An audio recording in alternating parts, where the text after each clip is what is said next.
Solar तो लगवा लिया, पर अब ये समझ में नहीं आ रहा कि बिजली का बिल घट भी रहा है या नहीं, कोई फायदा हो भी रहा है या नहीं।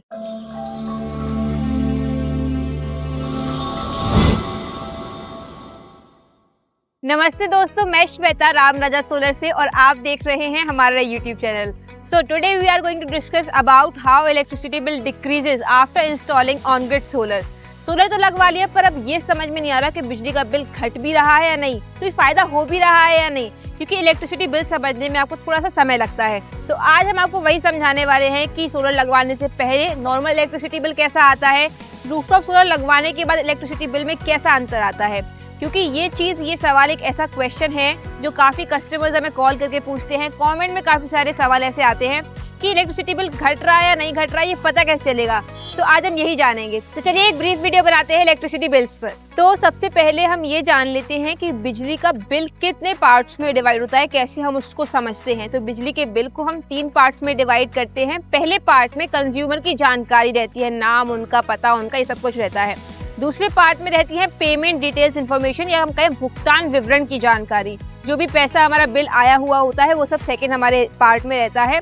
और तीसरे हिस्से में रहता है कि हमने कितनी यूनिट्स जो है कंज्यूम करी हैं इस महीने। तो मासिक खपत जो हुई है, घरेलू खपत, उसका विवरण जो है तीसरे पार्ट में, लास्ट पार्ट में रहता है। और इस प्रकार से कुछ हमारा बिजली का बिल जो है तैयार होता है।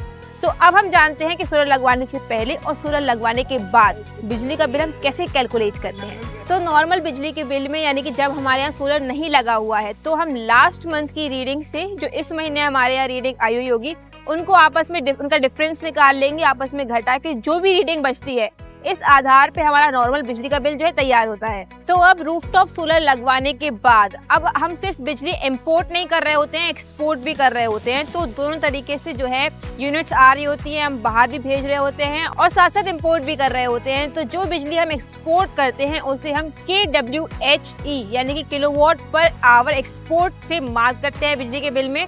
और जो भी बिजली हम इंपोर्ट कर रहे होते हैं उसको हम kWh यानी कि किलोवाट पर आवर से बिजली के बिल में मार्क करते हैं। और टोटल एक्सपोर्ट यूनिट्स और इंपोर्ट यूनिट्स का डिफरेंस जो हम निकालते हैं, अब जो भी बिजली की रीडिंग्स हमारे पास यूनिट्स जो बचती हैं उससे हमारा बिजली का बिल तैयार होता है सोलर लगवाने के बाद। अब एक और क्वेरी जो कस्टमर या कंज्यूमर के दिमाग में रहती है कि मान लीजिए हमारे सोलर ने बिजली ज़्यादा बना दी, तो अब कितनी यूनिट्स जो है एक्सपोर्ट हो रही है, ज़्यादा यूनिट एक्सपोर्ट हो रही है, तो उसका हिसाब किताब कैसे होगा।